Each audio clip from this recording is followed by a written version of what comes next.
사람들이 상처를 주고 받습니다. 상처를 주지 않는 사람이 없고 상처를 받지 않는 사람이 없습니다. 그리고 100가지를 잘 해줘도 서운한 것 한 가지 때문에 그동안 받은 사랑을 다 잊어버리고 원수처럼 대하고 섭섭한 것만 기억하는 참 나쁜 습관들이 우리에게 있는 것 같습니다. 그런데 참 아이러니한 것은 뭐냐면 상처를 준 사람은 아무 일도 없다는 듯이 두 발 뻗고 잠을 자는데 상처받은 사람은 두 눈 시퍼렇게 뜨고 그냥 밤새 고통하면서 밤을 지샌다는 참 그런 안타까운 일들이 있죠. 왜냐하면 상처 준 사람은요, 자신이 상처를 줬는지조차도 잘 모르기 때문에 그렇습니다. 몸의 상처는 약을 바르고 편히 자면 쉽게 회복이 되지만 마음의 상처에는 약도 없고 빨리 치료되지도 않습니다. 그런데 이 세상에는 많은 경우요, 상처를 주고 싶어서 상처를 주는 사람들은 거의 없습니다. 다만 생각 없이 나온 말들이 비수가 되어서 누군가의 생명을 좌우하는 것을 생각할 때 우리는 늘 조심 또 조심해야 합니다. 사람들과의 관계 속에서는 가깝고 멀고를 떠나서 늘 살얼음을 걷는 것처럼 언제 어떻게 깨질지 모른다는 생각 속에서 한마디 한마디를 내어 놓아야 합니다. 부부간에는 더더욱 그렇습니다. 그런데 이렇게 조심하는 사람을 찾아보기가 힘이 듭니다. 다들 하고 싶은 말을 원 없이 하고 사는 것 같습니다. 여러분 그러십니까? 저도 하고 싶은 말을 원 없이 하고 싶은 게 소원입니다. 그냥 열받으면 저도 그냥 욕도 좀 하고요, 그냥 막 살아보고 싶은 게 소원인데 예수님을 너무 일찍 믿어서 그 소원을 성취를 못하고 사람들 보면은 정말 말을 정말 잘합니다. 하고 싶은 말을 그냥 숨기는 거 없어요. 가리는 거 없이 그냥 막 쏟아내는 사람들을 보는데 어쨌든 속은 시원하겠다라는 생각은 합니다. 그러다 보니 본의 아니게 얼마나 많은 사람들에게 상처를 주는지 모릅니다. 그래서 목회자도 상처를 받고 신앙생활을 오래 한 사람도 상처를 받고 이제 갓 신앙생활을 시작하는 사람도 상처를 받습니다.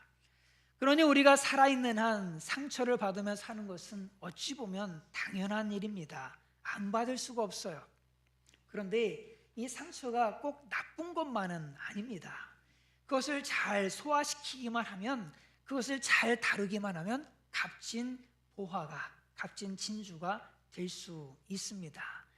상처 입은 치유자라는 말을 아마 들어보셨을 겁니다. 자신이 상처를 받아보았기 때문에 상처 입은 사람들을 잘 도와줄 수 있어서 그렇게 붙여진 이름입니다.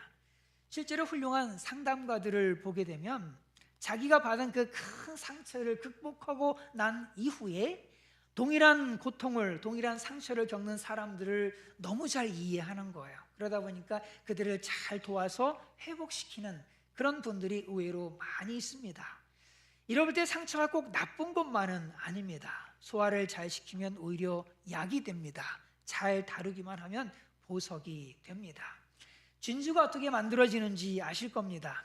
진주는 조개 껍질 안에 모리알이 들어와서 박히게 되면은요, 이 조개 살이 그에게 상처를 주게 되잖아요. 그렇죠? 상처를 주게 되는데 이 상처에 조개살은 진액을 뿜어내요. 진액을 뿜어내서 그 모리알을 감싸요. 한 번 감싸고 또 두 번 감싸고 세 번 감싸고 계속해서 감싸기 시작을 합니다. 그래서 결국 보석 중에 보석인 진주가 탄생하게 됩니다. 이렇게 진주는요, 상처가 만들어낸 보석입니다. 그럼 우리의 상처를 어떻게 다뤄야 될까? 먼저 건드리지 말아야 됩니다. 인간의 몸에는 자연 치유 능력이 있습니다. 그래서 찢어지고 끼어져도요, 대부분 잘 치료됩니다. 그런데 상처가 나을 때쯤 되면은 가렵기 시작을 해요. 이때 우리 심리는요, 상처가 얼마나 나았는지 궁금해요. 저 같은 경우 그렇습니다. 궁금해가지고 딱지를 이렇게 살펴보는 거예요. 그래서 아이고 조금 붙었네 그러면 그거를 손톱가기로 잘라냅니다. 그렇게 잘라내요. 그거 견디질 못해요. 예. 그러다가 나중에는 그걸 톡 떼어버리거든요. 그러면 그것 때문에 다시 상처가 또 덧나잖아요. 그렇죠? 덧나게 되고 치유가 되지 않게 되는 거예요. 마음의 상처도 비슷합니다. 인간은 망각이라고 하는, 인간에게는 그 망각이라는 효소가 분비가 돼요. 그래서 이 망각 효소로 말미암아서 대부분 우리 잘 잊어버리잖아요. 그죠? 잊어버려요.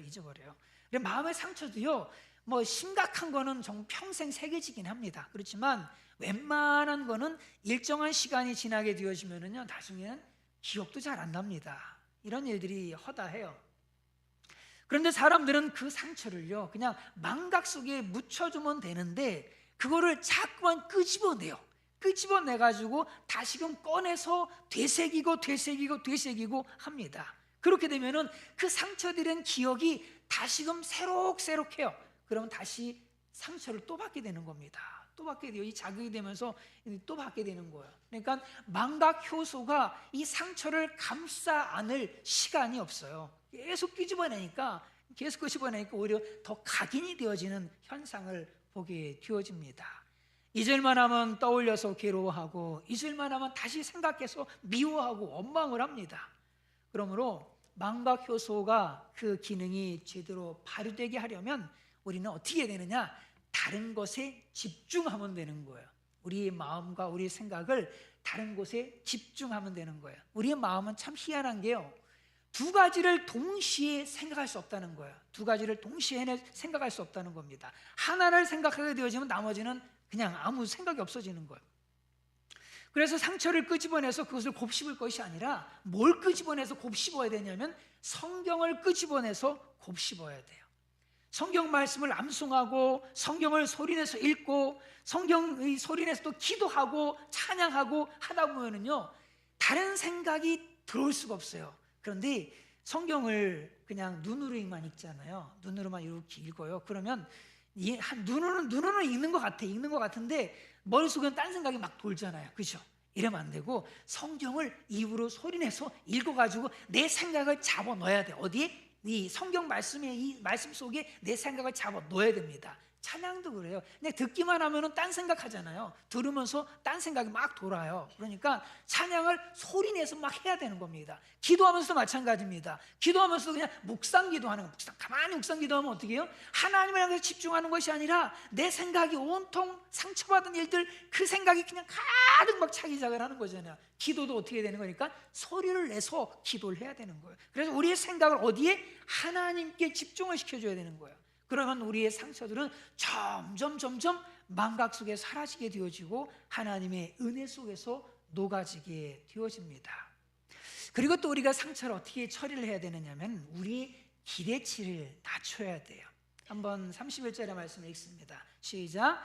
너희는 모든 악독과 노함과 분냄과 떠드는 것과 비방하는 것을 모든 악의와 함께 버리고.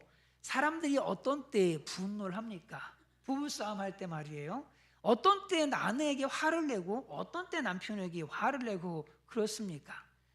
보통 보면은요, 가졌던 기대에 미치지 못할 때 그런 일이 발생을 합니다. 예수님을 따르던 사람들이 예수님을 향해서 이렇게 말을 해요. 읽습니다. 시작. 그들은 소리질러 이르되 그를 십자가에 못 박게 하소서, 십자가에 못 박게 하소서 하는지라. 그들이 큰 소리로 재촉하여 십자가에 못 박기를 구하니 그들의 소리가 이긴지라. 아니, 예수님이 무슨 잘못이라도 저질렀습니까? 예수님이 무슨 사기를 쳤습니까? 예수님이 무슨 도둑질을 했습니까? 예수님이 무슨 살인을 저질렀습니까? 예수님이 무슨 잘못을 했습니까? 뭔 잘못을 했길래 이 사람들은 그렇게 소리를 높여서 그를 십자가에 못 박게 하소서, 십자가에 못 박게 하소서, 왜 그렇게 아주 그냥 분노가 가득 차가지고 이렇게 소리치는 걸까요? 도대체 뭐 때문에 그럴까요? 참 왜 그러냐면요, 이 사람들은 예수님께 대한 예수님에 대한 그 기대가 미치지 못했기 때문에 그렇습니다. 이 사람들, 이렇게 소리 지르는 이 사람들은 어떤 사람들이냐면은 예수님에 대한 기대가 있었어요. 어떤 기대냐? 예수님께서 로마 정권을 몰아내고 그리고 이스라엘을 독립시킬 거다 라고 하는 그런 메시아라고 하는 그런 기대를 가지고 있었습니다. 한마디로 정치적인 메시아라고 하는 기대를 가지고 있었던 거예요. 그런데 지금 예수님 모습은 어떤 모습이에요? 힘없이 체포당하신 모습이에요. 채찍에 잔뜩 맞아가지고 피투성이가 된 그런 모습입니다. 정말 무기력해도 이렇게 무기력한 사람이 어디 있습니까? 뺨을 맞고 침뱉음을 당하고 싸대기를 맞고 주먹으로 맞고, 아니 이렇게 무기력한 예수를 내가 따랐단 말이야?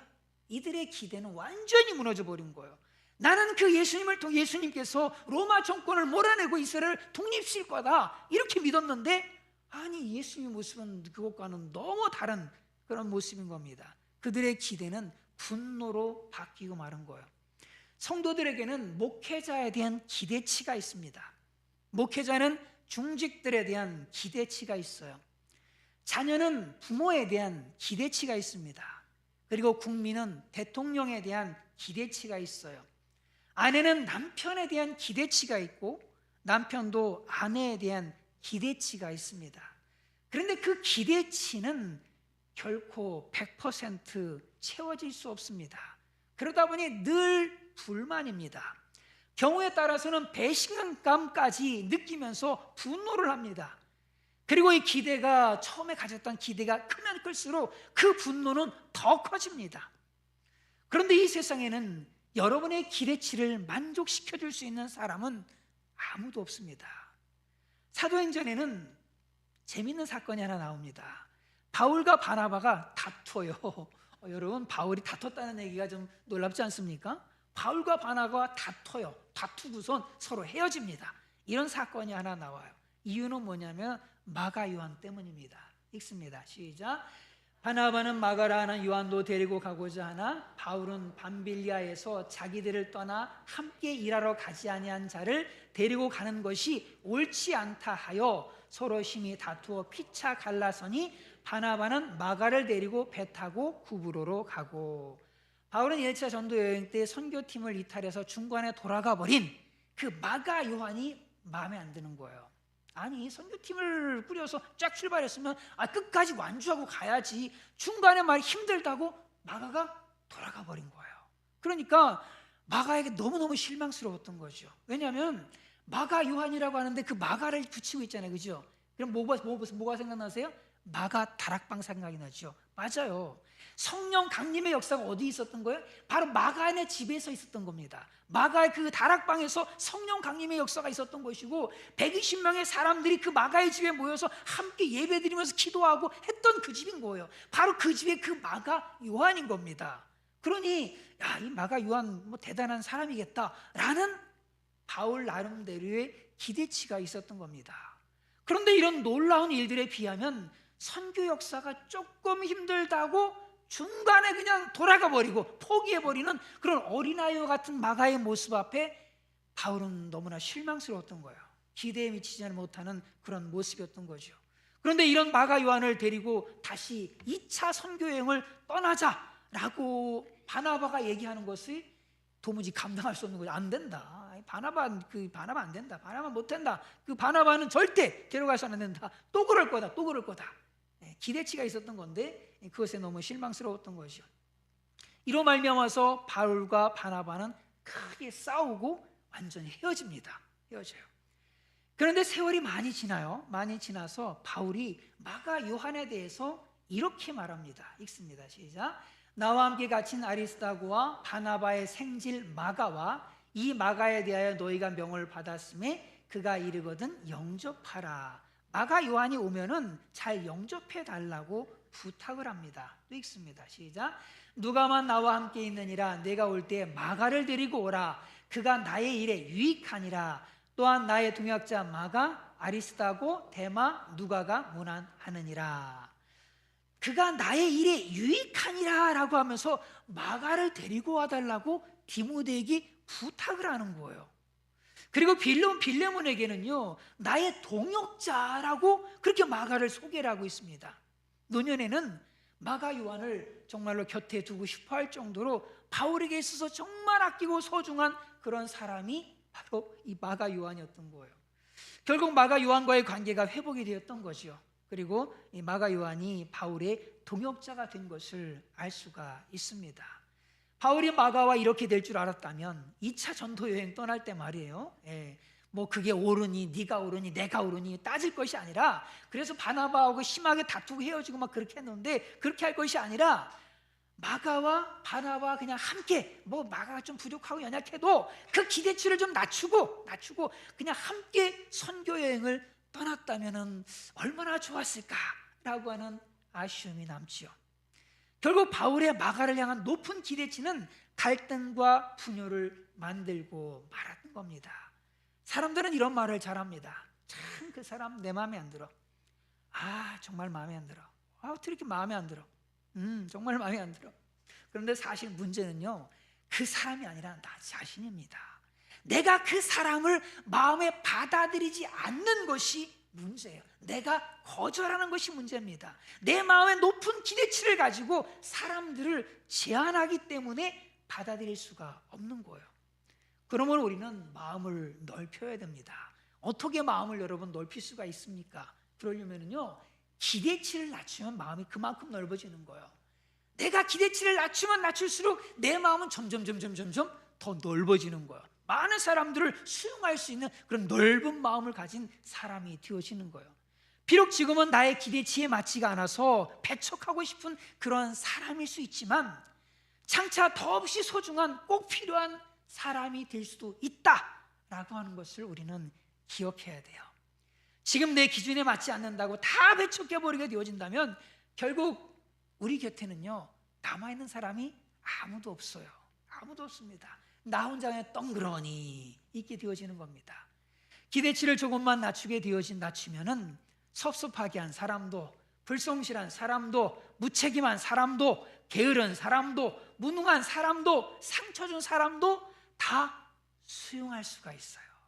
기대치를 조금 낮추게 되어지면. 비록 지금은 섭섭하게 했고, 비록 지금은 상처를 주었을지라도 나중에는 바울처럼 옆에 두고 싶은 꼭 필요한 사람이 될 수도 있기 때문에 지금 기대치를 확 낮춰서 그 사람들을 수용하고 안고 가야 되는 거예요. 사랑하는 여러분, 기대치를 낮추시기를 간절히 바랍니다.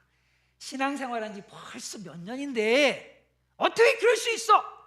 이런 기대치도 낮추시고, 중직이 돼서 말이야 어떻게 그럴 수가 있어 말이야, 이런 기대치도 낮추시고, 사관이 돼서 말이야, 정규가 되어서 말이야, 단장이 돼서 말이야, 부교가 돼서 말이야 어떻게 그럴 수가 있어, 이런 거 하지 마시고, 그럴 수 없는 것이 아니라 그럴 수 있죠. 그럴 수 있습니다. 내 기대치를 높이면 높일수록요, 나는 누가 되느냐? 예수님께서 저주하신 바리새인처럼 되는 거예요. 내 안에 점점 하나님의 은혜와 사랑이 떠나게 되어지고, 기쁨이 떠나게 되어지고, 평강이 떠나게 되고, 늘 불평, 불만이 가득하게 되어지는 겁니다. 그때부터 나의 입을 통해서 뭐가 나오느냐? 정죄하고 판단하고 상처 주는 아주 독한 말들이 막 쏟아져 나오기 시작을 하는 거예요. 결국 내가 예수님께 저주받은 바리새인처럼 저주받은 인생이 되어지고 마는 겁니다. 그러므로 사랑하는 여러분, 우리의 기대치를 낮춰야 됩니다. 기대치를 많이 낮추시기를 간절히 바랍니다. 내가 기대치를 높인다고, 내가 기대치를 높인다고 그래서 그러면 그 사람의 그 기대치 높은, 내가 세운 그 기대치에 도달하느냐? 결코 도달하지 않습니다. 때가 돼야지 도달할 수도 있는 거예요. 결코 내가 높인다고 해서 되는 거 아무것도 없습니다. 그러니까 기대치를 확 낮추시기를 간절히 바랍니다. 연약함을 그대로 품어주시기를 바랍니다. 그러면 상처받을 일도 없고 상처 줄 일도 없습니다. 사랑하는 여러분, 여러분의 아내에 대해서 기대치를 좀 확 낮춰보세요. 여러분의 남편에 대해서 기대치를 확 낮춰보십시오. 어떻게 그럴 수 있어? 어떻게 그럴 수 있어? 왜 그럴 수 있죠? 그럴 수 있습니다. 기대치를 낮추시면 돼요. 그냥 기대치를 낮춰주세요. 아내가 내 옆에 그냥 존재하는 그 자체로 감사하십시오. 나 같은 사람한테 말이에요, 아무것도 못해줘도 괜찮아. 다 시원찮고 내 수준에 내가 바라는 기대치에 이르지 못해도 돼. 그냥 내 옆에 있는 것 자체가 얼마나 감사합니까? 여러분, 제가 혼자 며칠 동안 있어 보니까 있는 것 자체가 얼마나 감사한지 제가 참 깨달음이 왔습니다. 그렇거든요. 아무거나 안 해도 돼요. 아무거나 안 해줘도 됩니다. 그냥 내 옆에 있는 것 자체, 그 자체에 대해서 감사해야 됩니다. 남편에 대한 기대치도요, 확 낮춰보십시오. 다른 남편은 이렇게 하고 다른 남편은 저렇게 하고 이렇게 저렇게 다 하는데 그런 거 얘기하지 마시고, 제대로 도움되는 일이 없다 할지라도 남편이 집안에 있는 것 그 자체가 얼마나 큰 울타리가 되는지 아십니까? 네, 네, 그렇거든요. 예, 네, 대단한 거거든요. 예, 한번 혼자 살아보세요. 혼자 사는 여성분들 아마 아실 겁니다. 참 아무리 시원찮아도 그냥 이 집에 있다는 것 그 자체가 엄청난 울타리가 됩니다. 사랑하는 여러분, 저에 대한 기대치도 낮춰주십시오. 네, 저에 대한 기대치를 많이 낮추시기를 바랍니다. 연약함이 많은 사람입니다. 어떻게 저럴 수 있어? 그것도 못해? 못할 수 있어요. 그럴 수 있습니다. 충분히 그럴 수 있어요. 저도 여러분에 대한 기대치를 낮추겠습니다. 다 낮추겠습니다. 우리가 서로에 대한 기대치를 조금만 낮출 수 있다면 수용하지 못할 것이 뭐가 있겠습니까? 이해하지 못할 것이 뭐가 있겠습니까? 우리는 기대치를 낮춰야 돼요. 그러면 우리가 누구를 정죄할 것도 없고 판단할 것도 없고, 그래서 상처받을 일도 없게 되어지는 거예요. 우리 교회가 기대치를 확 낮춰서 상처가 없는 교회, 그런 교회로 만들어 가기를 간절히 바랍니다. 그리고 우리는 서로 사랑할 줄 알고 용서할 줄 알아야 됩니다. 예수님께서 이렇게 말씀하세요. 읽습니다. 시작. 우리가 우리에게 죄 지은 모든 사람을 용서하오니 우리 죄도 사하여 주시옵고 우리를 시험에 들게 하지 마시옵소서 하라. 먼저 무엇입니까? 먼저 내가 용서하라는 거예요. 나에게 상처 준 사람을 내가 먼저 용서하라는 겁니다. 근데 우리는 거꾸로 할 때가 굉장히 많아요. 어떻게 보면은 앞부분은 삭제시켜버립니다. 어떻게 삭제하냐면, 나에게 상처 준 사람에게 하나님 당신이 복수해 주시고 나의 죄를 용서해 주십시오. 제가 그런 기도를 많이 했던 것 같아요. 그냥 용서해 주는 게 아니라, 하나님 저에게 상처 준 사람들 하나님께서 실현해 주십시오. 그리고 저의 죄를 용서해 주십시오. 얼마나 이기적인 기도예요. 그러나 주님께서는 뭐라고 말씀하시느냐면, 우리가 우리에게 죄 지은 모든 사람을 제가 용서합니다. 그러니까 우리 죄도 용서해 주십시오 라고 그렇게 기도하라고 예수님 말씀하시는 거예요. 우리의 기도와 예수님께서 요청하시는 그 기도 사이에 굉장한 그 간극이 있는 것을 보게 됩니다. 그러면 예수님께서는 왜 먼저 용서하라고 말씀하시는 걸까? 왜냐하면요, 용서하지 않는 마음은 결국 우리 몸에 암세포가 되기 때문에 그렇습니다. 암세포가 정상세포를 파괴하듯이 용서하지 않는 마음은 그 자체로 끝나는 것이 아니라 우리의 몸과 영혼을 파괴하기 시작합니다. 우리를 죽이는 독이 돼요. 그래서 우리 자신을 해치는 흉기가 돼서 불행한 삶을 살게 만드는 거예요. 그리고 용서하지 않는 마음에는 가시가 막 돋아나기 시작을 합니다. 가시가 돋아나기 시작해요. 그리고 그 가시는 가까이에 있는 사람들, 소중한 사람들을 마구 찌르고 마구 상처를 줘요. 이로 인해서 타인과의 관계에 굉장한 악영향을 끼치죠. 이웃 간의, 성도 간의, 가족 간의 관계를 다 깨뜨려 버립니다. 진실한 사랑의 교제를 하지 못하게 만들고 늘 외로움과 고독 속에 살게 만들어요. 1987년 월터 패트릭 비세리라고 하는 유명한 발레리나가 자살로 인생을 마감했습니다. 그의 어머니 패트리시아는 주일학교 교사입니다. 그리고 성가대원으로 활동한 아주 독실한 크리스찬이었어요. 이렇게 교회에서는 여러 가지 모양으로 봉사하고 있었는데 이분의 마음에는 남편을 용서하지 않는 그런 마음이 있었어요. 그로 인해서 많은 가시가 돋아나 있었습니다. 늘 술에 취해서 그냥 폭력을 행사하는 남편에 대한 그 분노의 가시가 있었는데, 그 가시가 고스란히 자신의 아들에게로 향해졌어요. 그래서 교회에서는 열심히 봉사하는 그리스도인이었지만 집에서는 아들에게 마구 폭력을 행사하는 폭군이었지요. 이렇게 어머니에게 매를 맞고 자란 아들 월터는 마음의 상처를 달래기 위해서 더욱 열심히 무용에 전념을 했던 거예요. 다른 것에 전념을 했던 거죠. 그래서 결국에는 정상에 올랐어요. 하지만 그 정상의 자리에서 그는 허물을 경험하고 이 술과 마약과 담배에 빠져 살다가 결국 자살하고 말았습니다. 그런데 이 가정을 잘 살펴보게 되어지면 상처의 되물림이 계속되고 있었던 것을 볼 수 있습니다. 사실 아내에게 폭력을 행사했던 그 남편은 그의 아버지로부터 매질을 당하면서 그렇게 살아왔었어요. 그러나 아버지를 용서하지 못한 그 가시로 인해서 아내에게 폭력을 행사했고, 그 아내는 남편을 용서하지 못하는 그 가시로 인해서 자신의 아들에게 폭력을 행사했고, 그리고 그 아들은 결국에는 인생을 자살로 마감하고 말았던 거예요. 남편이 아버지를 용서할 수만 있었다면, 아내가 남편을 용서할 수가 있었다면, 아들이 엄마를 용서할 수만 있었다면 아마도 모두가 행복한 가정을 이룰 수가 있었을 겁니다. 그러나 용서하지 못하는 그 마음은 결국 자신을 죽이고 남을 죽이고 사랑하는 사람을 죽이는 독이 되고 말았어요. 성경은 이렇게 말합니다. 읽습니다. 시작. 서로 친절하게 하며 불쌍히 여기며 서로 용서하기를 하나님이 그리스도 안에서 너희를 용서하심과 같이 하라. 여러분, 친절하게 하십시오. 누구에게요? 아내에게 친절하게 말하고 남편에게 친절하게 말하십시오. 가시도친 말하지 마십시오. 가시도치여가지고 그냥 잡아먹을 듯이 그냥 그런 말 하지 마시고, 그리고 불쌍히 여기세요. 나랑 사는 아내가 불쌍하지 않으세요? 그런 생각 해본 적 없으십니까? 아유, 더 좋은 사람 만났으면 더 잘 살았을 텐데 나 같은 사람 만나가지고 참 불쌍한 아내. 예. 남편이 불쌍하지 않습니까? 아유, 더 좋은 참 아내 만나서 잘 살 수 있었을 텐데 나 같은 사람 만나가지고 참 불쌍한 남편 불쌍히 여기십시오. 그리고 서로 용서하십시오. 하나님이 그리스도 안에서 너희를 용서하신 것 같이 용서하라고 그렇게 말씀하세요. 이때 우리 속에 있는 상처들은 다 녹아내리는 거예요. 다 녹아내리는 겁니다.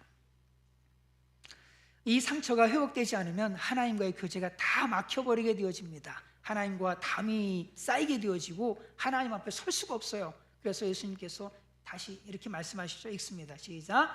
우리가 우리에게 죄 지은 모든 사람을 용서하오니 우리 죄도 사하여 주시옵고 우리를 시험에 들게 하지 마시옵소서 하라. 그리고 그 상처를 우리는 예수님께 들고 나아가야 돼요. 같이 읽습니다. 시작. 이에 예수의 얼굴에 침 뱉으며 주먹으로 치고 어떤 사람은 손바닥으로 때리며. 예수님은 사람들로부터 버림받는 아픔을 겪으셨습니다. 사람들에게 배신당한 쓰라름을 겪으셨습니다. 사람들에게 모욕과 비방과 저주를 받으셨습니다. 사람들로부터 욕설을 당하시고 뺨을 맞으시고 침뱉음을 당하셨습니다. 그리고 십자가를 지셨습니다. 예수님께서 받으신 그 상처는 우리가 받은 상처 그 이상의 상처입니다. 그러나 예수님은 그 상처에 매이지 않으셨어요. 오히려 그 상처 준 사람을 보면서 상처에 매인 것이 아니라 오히려 그것을 품으셨어요. 상처를 품으셨습니다. 예수님은 그 상처를 오히려 향기로 바꾸셨어요. 다 용서하시고 넓게 품으시고 온유함으로 용서로 다 품으셨습니다. 아카시아 나무가 향나무를 질투했습니다. 이 향기로 사람들에게 사랑받는 그 향나무가 너무 싫은 겁니다. 참 자기는 별로 사랑해주는 사람이 없어서 그것이 마음의 상처가 됐던 거예요. 이 상처는 아카시아 나무에 독이 돼서 가시를 더욱 날카롭게 만들었어요. 그러던 어느 날 비바람이 몰아치는 그런 밤이었습니다. 아카시아 나무는 몰아치는 그 바람에 모든 미움의 감정까지 다 실어가지고 이 향나무를 막 찔러대기 시작을 한 겁니다. 너 죽어봐 하면서 그냥 막 찔러대기 시작을 한 거예요. 그로 인해서 향나무는 여기저기 막 찢겨나가기 시작을 하는 거죠. 다음날 아침 해가 떴습니다. 사람들이 산책을 나왔어요. 사람들은 그 향기에 감동을 하는 겁니다. 향나무에서 막 향기가 막 진동을 하는데 감동을 하는 거예요. 근데 그 향나무는 자기에게서 뿐만 아니라 가시나무에게서도 향기가 막 나오기 시작을 하는 거예요. 왜? 향나무에서 나온 그 진액이 가시나무에 묻어 있었던 겁니다. 그래서 가시나무에게서 향이 막 나기 시작을 하는 겁니다. 미움 대신 사랑으로 품어서 향기를 나눈 것이죠. 예수님은 향나무와 같은 분이십니다. 상처받고 몸이 찢기셨지만 향나무처럼 향기를 발하셨습니다. 예수님의 희생의 피를 통해서 예수님께 나오는 사람들마다 치유받고 용서받고 변화되고 회복되는 그런 은혜를 누리게 하셨습니다. 그러므로 우리는 나의 상처로 인해서 절망하고 낙심할 것이 아니라 나보다 더 큰 상처를 가지셨던 그 예수님 앞으로 나와서 우리의 상처의 치유를 받으시고 우리의 상처가 회복되어지는 그런 은혜의 역사들을 주님으로부터 받는 모두가 되시기를 간절히 바랍니다. 성경은 이렇게 말씀합니다. 읽습니다. 시작. 주 여호와의 영이 내게 내리셨으니 이는 여호와께서 내게 기름을 부으사 가난한 자에게 아름다운 소식을 전하게 하려 하심이라. 나를 보내사 마음이 상한 자를 고치며 포로된 자에게 자유를, 갇힌 자에게 노임을 선포하며. 우리의 상처가 아무리 커도 예수님이 치료하지 못할 상처가 없습니다. 예수님 뭐라고 말씀하세요? 마음이 상한 자를 고치며 라고 말씀하고 있습니다. 주님께 들고 나아갈 때 주님께서 우리의 상처를 치료해 주십니다. 그러므로 우리는 그 상처를 자꾸만 들여다보면서 건드리지 마시고 사람들에 대한 기대치를 다 낮추시고 예수님의 그 사랑으로 용서하시고 그 상처들을 예수님께 갖고 나아가서 다 맡기시는, 그래서 해결받는 모두가 되시기를 간절히 바랍니다. 이때 하나님 우리의 상처가 값진 진주가 되게 하셔서 우리의 상처를 넘어서서 상처난 영혼들을 돌보는 상처 입은 치유자로 쓰실 줄로 분명하게 믿습니다.